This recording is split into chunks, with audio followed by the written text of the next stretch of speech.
when I found the truth around God and my business and myself, that is when our business began to grow.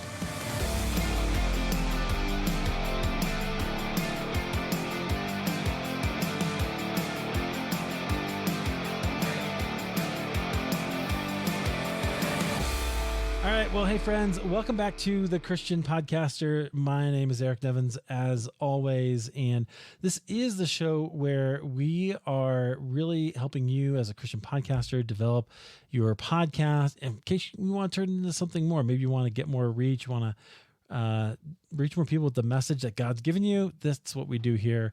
And this is, of course, is a service of Christian Podcasters Association.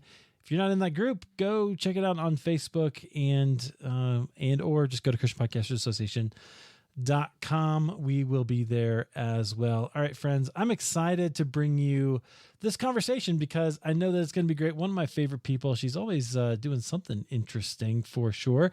Plus, she's a little colorful. I like that. I think that's fantastic. Our guest, she's an experienced speaker, best-selling author, and an expat entrepreneur in a sleepy little seaside town in Mexico, which I just want to hear a lot about, but that's not what we're going to focus on. She's inspired millions of people with her books, her programs, and her podcast. She's got a lot going on right now, including a brand new podcast. We're going to talk about that, I'm sure. Our guest is Katie Hornor. Katie, welcome to The Christian Podcaster. Thank you, Eric. I'm excited to be here. Yeah, I'm glad to have you there too. I'm just trying to butter you up as we get started here. I want you to be happy. But the whole you're starting a new podcast, right? You got a new show coming out actually pretty soon.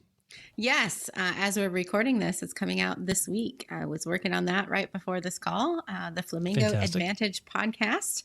Hopefully you can find it by the time you hear this anywhere that podcasts are listed, and you know the drill, right? Subscribe and listen and review and share and all the things. So that's we're excited. Right. So if you're in the podcast app, probably.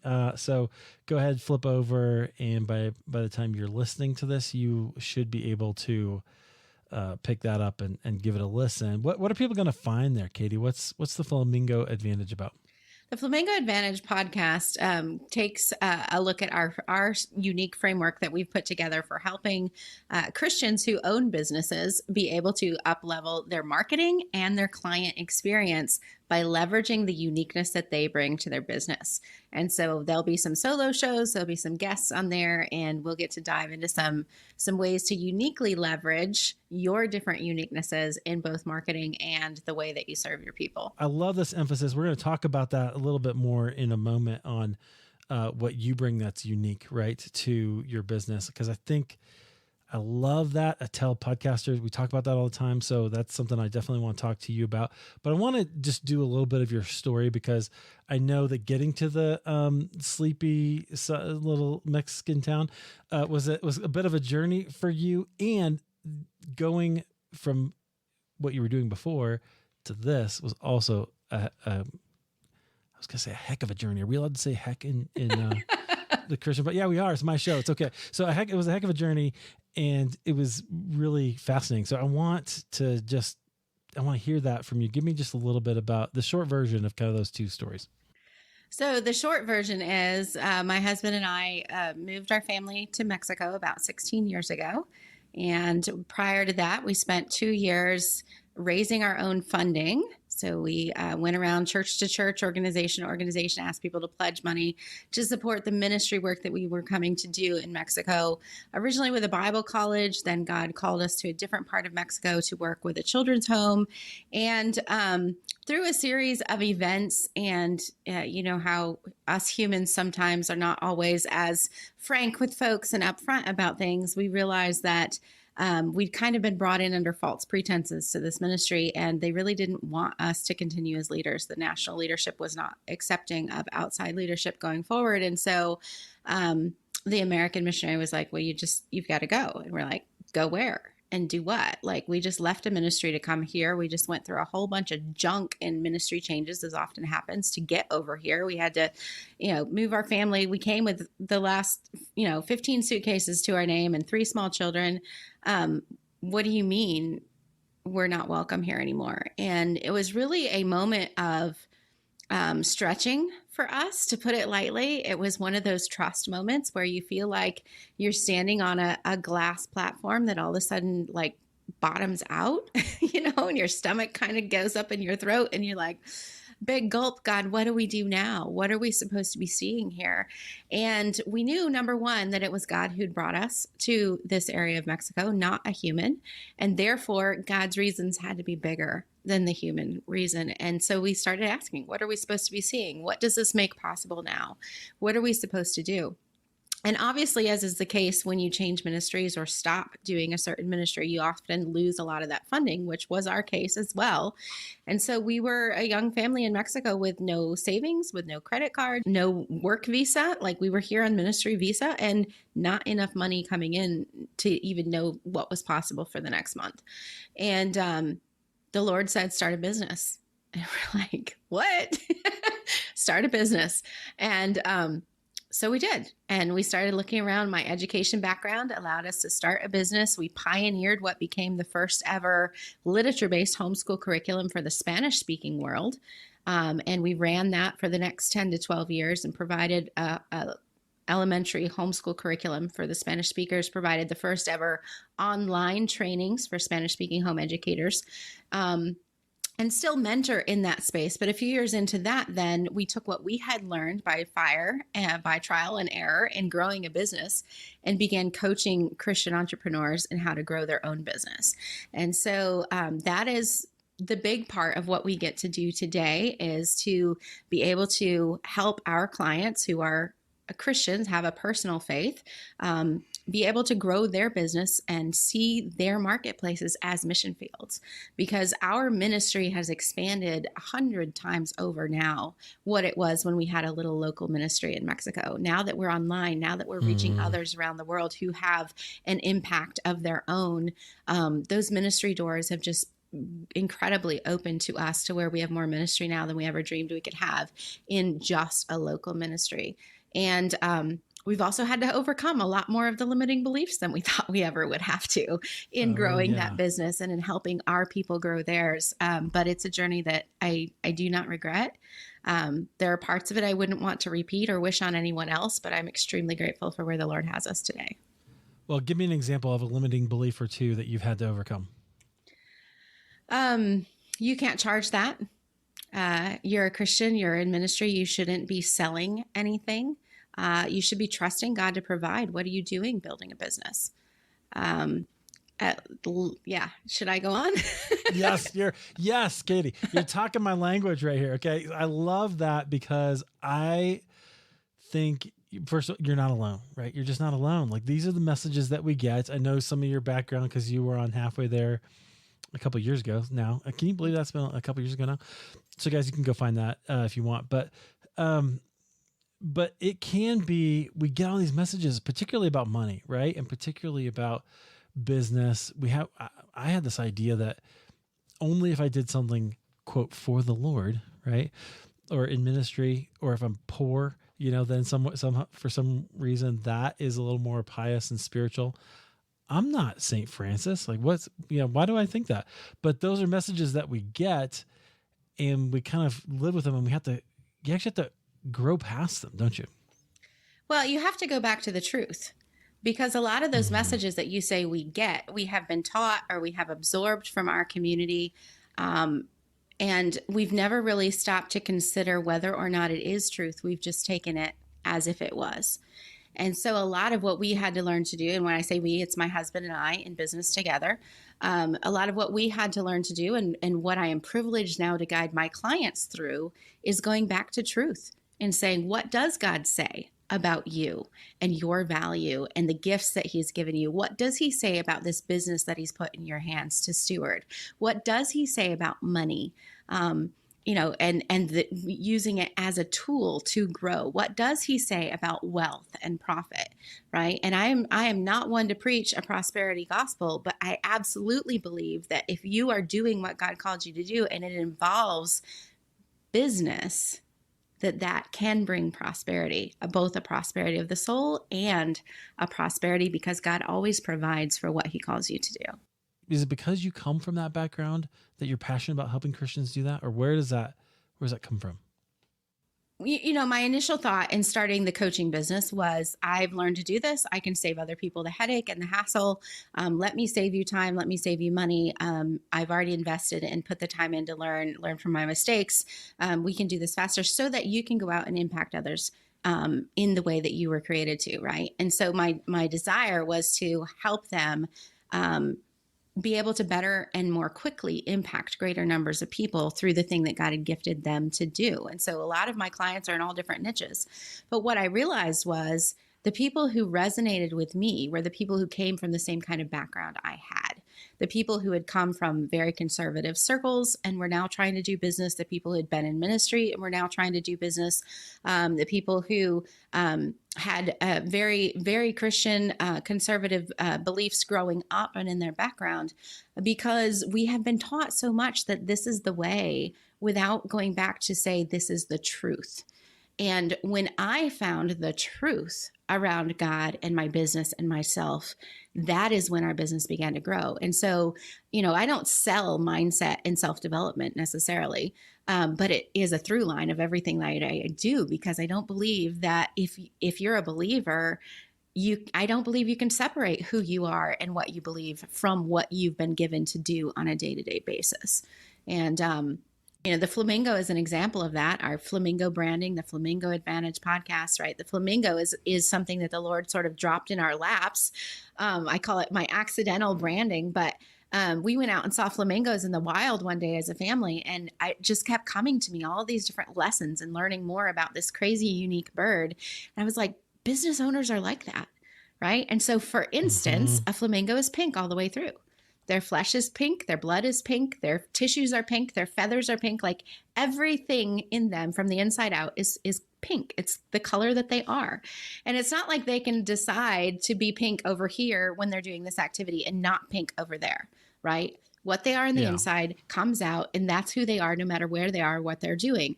And as a Christian, you have to be a Christian, whether you're at home or at church or at work or at the nonprofit or at the park with your kids. Like, you can't separate who you are from what you're doing. It is you, and it should come out, not obnoxiously. Like, flamingos don't go around bonking people on the head or carrying signs that say, hey, have you noticed I'm pink, right? They're not obnoxious about it. They just are what they were created to be.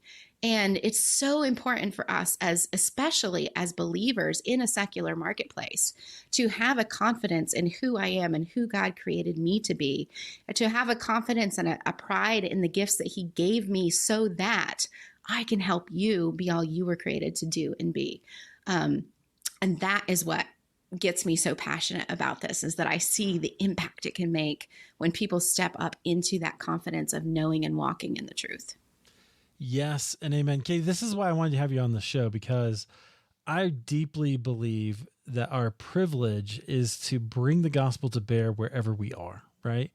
So it's not, regardless, sometimes people ask me, hey, my podcast is about business, but I'm a Christian. Is it a Christian podcast? Well, yeah, right. I think that absolutely counts. Whether it doesn't have to be Bible-based or whatever, to be a Christian podcast. If you're, I talk about Paula Chamberlain all the time. She does a quilting podcast. Cool, right? But she brings the gospel to bear on that show. Not every episode does she mention Jesus, but when she can, she does, right? And it shows up.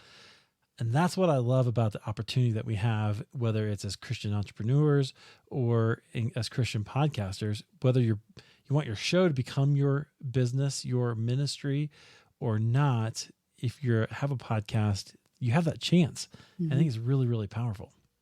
Yes. And I think that is one of the big reasons that Christians who have a business platform must stand up and blend their faith into their business more. And again, like I said, not in an obnoxious way. It's not like, oh, I can't go talk to Katie, she's going to mention Jesus again. We don't want to be that kind of a person, but just the kind of person that is authentically kind, that is authentically sincere, that is authentically, cares about what is best for the other person, whether or not that means a sale for my business, right? The person who sincerely cares about you and your well-being, as I get to engage with you, because that command to go into all the world and preach the gospel was not just given to you if you have this title or this title or this title, right? It wasn't just for the pastors and the missionaries and the Sunday school teachers. It just says you. And that means all of us go, right? The command was to go. And how do we go into all the world? You go into your world. You go into whatever it is he has called you to be doing. And I believe that the marketplace as a mission field is one of the best ways that Christians can impact the world for Jesus than we've ever had. We've never had a day and age where we had so much accessibility to people in the world, all over the world.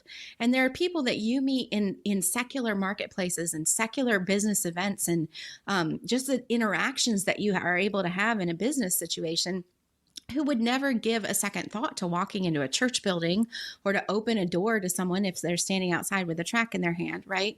And yet you can cross those bridges. You can build those relationships that then allow you to speak into their lives with the truth of the gospel as the Lord provides the opportunity, because you're in the right place, because you're willing, because you're authentically showing up, fully doing what he's created you to do with a joy that makes that obvious. It makes people curious, right? And they'll begin to ask, and they will notice. And by your ethics, by your attitude, by the way that you talk, by the way that the policies that you have, and the way that you treat your people, the way that you market, all of those things are representative of Christ, whether or not you ever bring his name into the conversation. Yes, if you're treating them well, right? If you're living all those things out, absolutely, 100%. Okay, so what do we lose if we don't bring our whole selves, our faith, our everything God's made us to be to something like our business or our podcast? I believe we lose our sense of purpose. I believe we can lose our joy. I believe we can be stuck in the idea that success is always somewhere out there, right? I think that embracing what I've been given to do as a sort of a sacred duty, right? If this is what I know I was supposed to do, and I would do it whether or not money was involved.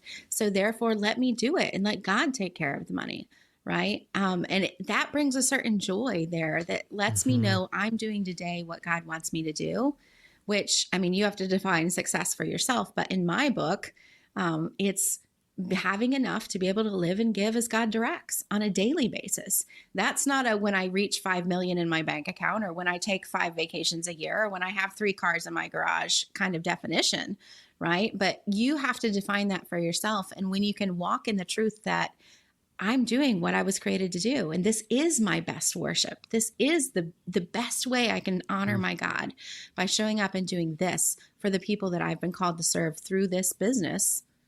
Then it becomes something sacred, and it brings fulfillment. Wow. Okay.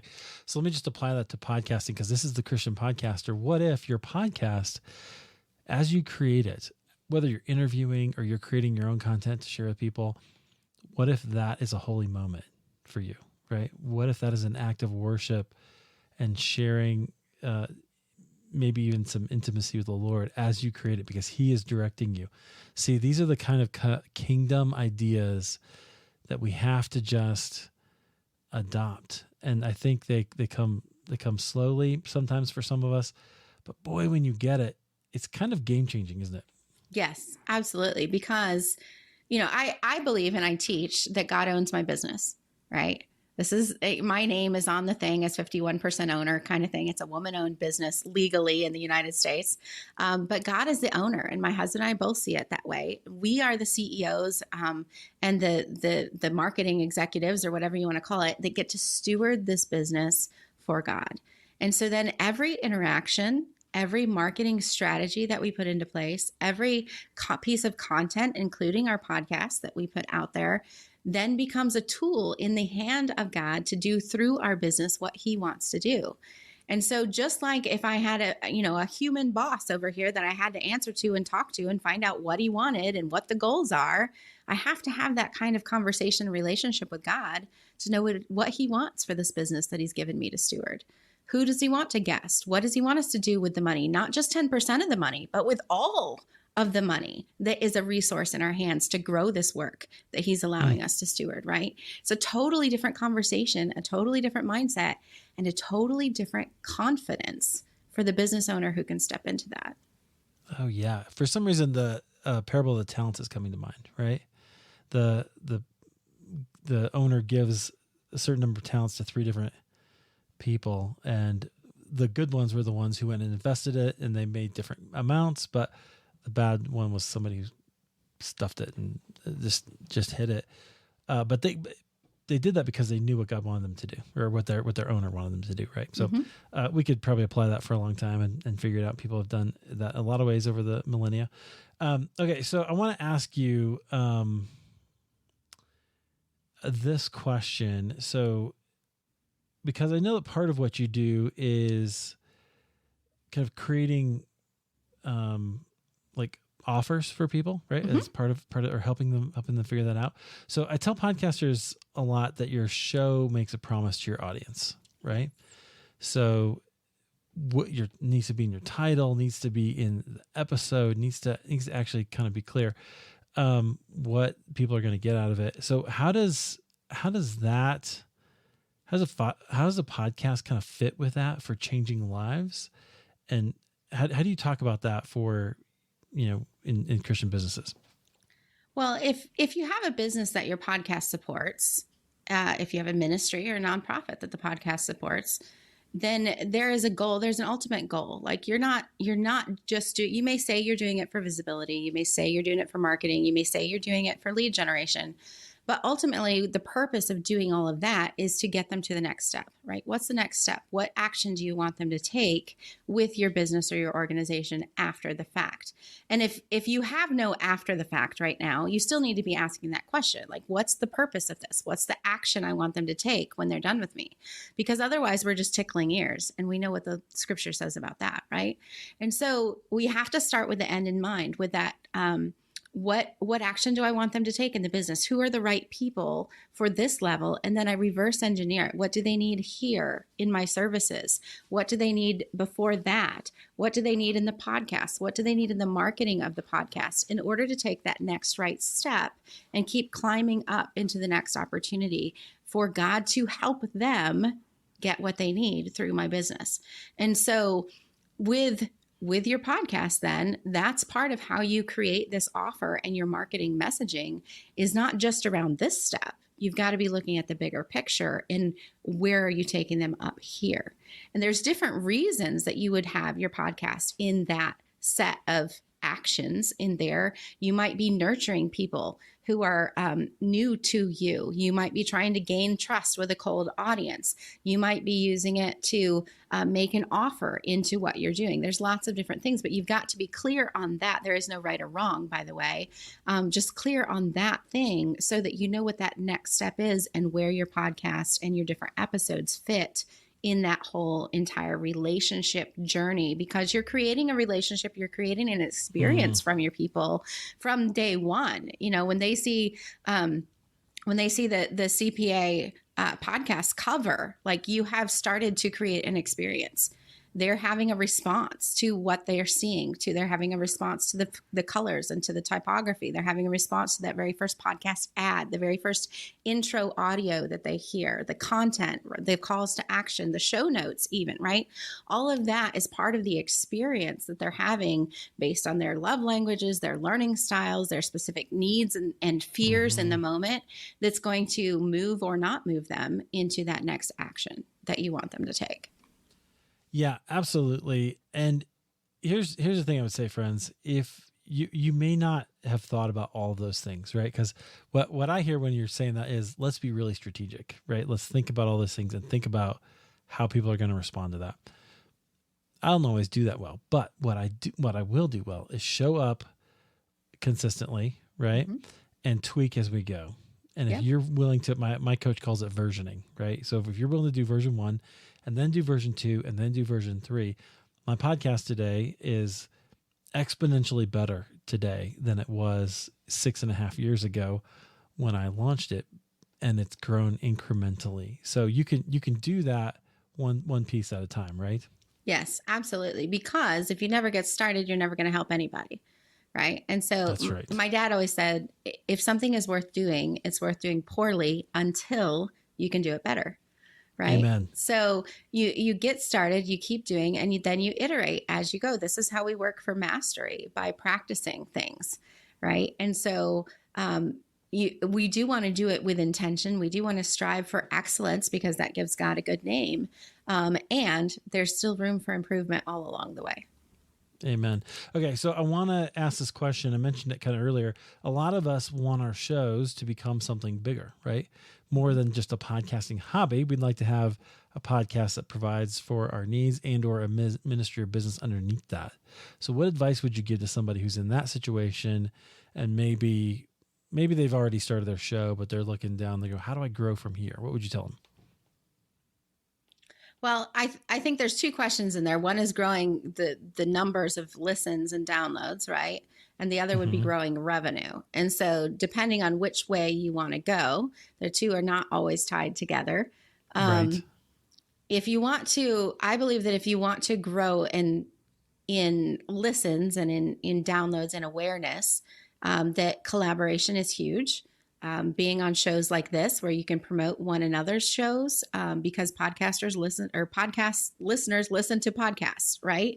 And so, I tell my people, go listen to Eric's show, and Eric says, go listen to Katie's show. And because you're already in the podcast app, it's easy to hop over to Flamingo Advantage and click subscribe, right? Those kinds of things. Sharing your podcast these days, asking folks to make a comment on social media or share this with a friend on social media is a lot more effective in getting more people to know about it than reviews do right now. Because again, if they're not already on the platform, they're not going to see the reviews, even if you've got enough to push you up into search results, right? And so getting people to the platform, getting them to find you, the word of mouth and the social sharing is still one of the best calls to action, I believe, that you can take in terms of growth that way. Collaboration, helping others with their launches. If you are guesting somewhere, don't just talk about it that week, but like reschedule it in 3 months and go back to it and promote it again. This is living out there for forever and eternity now that it's online. Yep. Like, let's make good use of that content, right? All of those kinds of things, building those relationships are huge for being able to grow in terms of listenership.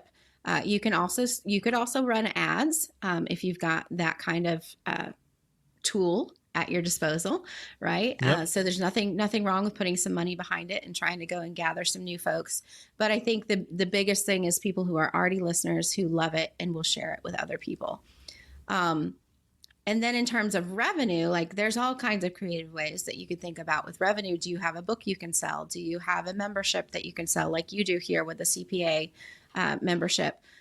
Do you have something that you can promote for somebody else for an affiliate commission? Is there, a book you can recommend with an Amazon affiliate link? Like there's different ways to do that. Can you invite them into the course you're doing? Can you host an event where there's ticket sales? Can you, all kinds of different ways for you to sell your coaching or your services or your daughter's handicraft she's making for Christmas, like whatever the case may be. Like it just takes some creative thinking and in community, like the kind that you've built in your CPA group. There can be some great brainstorming sessions around those kinds of things when we're willing to open up and serve one another with those ideas too. What's a mindset that you think Christian entrepreneurs need to adopt? And maybe it was you mentioned earlier about it's God's money, it's God's business. Maybe that's it. But yeah. I think that's the biggest one. That has been the biggest shift for us, both in growing the business, growing our personal confidence, is the idea that it's God's, it's all His, right? Because when I look at it that way, I now have not just a responsibility, but a right and a privilege to steward this for Him. When I step into the role of the CEO of somebody else's company, I have certain burdens that are mine that weren't mine before as the owner, and also certain ones that are no longer mine because the owner carries that weight, if you know what I mean, right? Mm-hmm. Like a CEO is in charge of making sure that the things run the way that owner wants them to. He's in charge of making sure that people are doing their jobs, that things are in line, that things are organized, that people are you have to show up to work on time if you're the CEO, right? Because if not, you get fired. Nobody wants to pay a CEO who doesn't show up for work, right? And so stepping into the mindset of I get to steward this as a CEO of God's business, and God is in charge of my paycheck that way. And so it's my job to offer the opportunities. It's my job to invite folks to work with us. But ultimately, God is the one who pays my paycheck every day. And so I don't control those who say yes. I don't control them writing the checks to us. But they're not my provider. God is my provider. right? And it just changes the way that you look Mm. about everything. It changes the way you consider investing in training and in coaching and in events and in advertising. It changes the way you manage the resources of your team. It just changes everything to see it from that perspective that I answer to God for how I'm running his business. Yeah, I really actually like that perspective shift from, because I would think it would change how you approach speaking to somebody who you are offering coaching to or something like that, right? As if it's, hey, your job is to call out what God's doing in their life, and then that person gets to decide if they respond, and that's between them and God, and you can leave it there, right? Right. Well, and if you've got a lot of people who are familiar with ministry, like you can give the gospel, but you can't force anyone to be saved. Even if they say a prayer right in front of you, you don't really, only Holy Spirit and them know if they really did it, right? The same way, I can't force anyone to make a buying decision. It's my job to show up and to give the opportunity, just like it's my job to give the gospel. But God is the one in charge of those results. And so if my job is to be faithful in what I've been given to do and present the opportunity, and really to help them find the best thing for them. God put me in front of them to help them take the next best step for them. And if that is me, wonderful. We would love to serve them. But if that's not, I still did my job today. And God got glory out of that because one more person knows their next right step. Yep. Okay. See, I love that. That's a very kingdom way of thinking about the way that we do business, which I think is I'm all for, right? That's part of that mindset that we need to adopt and develop. I love it. All right. You're launching your show. We mentioned that you're launching your show. We talked about that. You're doing this giveaway too. And so I want people to hear about that because I just thought it was super creative. You posted it on the celebration thread, I think. Right. But yeah. Tell us a little bit more about that. So we were trying to think of what we could do to celebrate this launch and kind of make something big of it. We were launching the podcast in December. I'm not sure when you're hearing this, but there's a lot of things going on. How do we get people's attention? How do we make a splash? And I love gifts. It's one of my love languages. I believe strongly in including that and client experience and different things. And I thought, well, my birthday is coming up too. We should just combine the launch and the birthday. And what if we just did special offers, like things that we've not ever offered this year, at least this year, and things that we might not ever do, right? And so we just sat down and brainstormed, came up with 9 different special offers, either special rates or special in terms of like, you've never seen us offer this kind of thing before. And we put it out there, one a day to those who opted in from our list and our social media following. And, it's been interesting just to kind of get a pulse on our community and see what is interesting them in the moment, as well as, you lose 100% of the offers you don't make. And so we've been doing that, right. As we ramp up to this launch, then we're actually going to have a virtual live launch party / birthday party on launch day and do some fun giveaways there, a basket of some of my favorite things that folks will be entered to win and, books and chocolate and all that kind of good stuff. And I think it's going to be a fun experiment. Well, I applaud the creativity and I love that. So I think that's one of those things, if you can bring that energy and that creativity to it, you'll get people's attention, right? It really, really does help. Sometimes that's what we need. We need a little challenge to be a little more creative, a little more out there. If all you can do is get started. But boy, I love what you're doing. I think that's really good. Well, and not everything works. Like some of those offers fell flat. Right? Like there was no response at all, but now we know. So, you take the data and you keep going. Yes. But and this goes back to that kingdom mindset, right? But you're willing to say, okay, we tried it and it's okay. And that it didn't work and that's all right. Because the results aren't on you, right? The results are on the Lord. And, it's weird for me. Before I do an interview for Halfway There, for instance, I always pray and I ask the Lord, with my guests that, hey, we'll do our part. We'll do our thing, right? We'll show up and we'll talk. We'll do all those things. And it's almost, these days, it's almost a script. It's a written prayer, even though it's just in my head. But I say it every time because I just need to say it, right? Like I'm going to do my part, but then I invite the Lord to do his part as well, right? Mm-hmm. Because if he doesn't, I can share it on social media all day long, but if he doesn't put it into the right earbuds at the right time, like he knows all million people or 8 billion people on this planet, right? Not my job. I can't possibly, but I can leave it up to him to do that.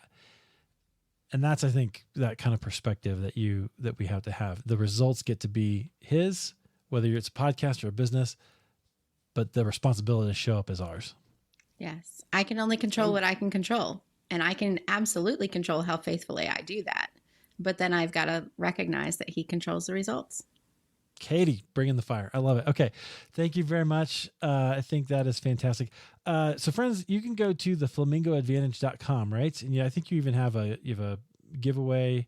You're giving away a copy of a book. Yes. The Flamingo Advantage book, How to Leverage Unique, Stay Relevant, and Change the World. You can get a free copy. Just pay shipping and handling over there at theflamingoadvantage.com. Perfect. Friends, you can get it there. The flamingoadvantage.com. Thanks for listening. If you want more of this kind of stuff, this is what we do in CPA and in CPA Silver. So I'd love to have you. Videos of the conversations, our Q&A, which we're about to do. We're going to dive deeper into a couple things here where you get to ask some questions as well. So I would love to have you with us on that. Katie, thanks for being here. Appreciate it. It's been my pleasure. Thank you so much.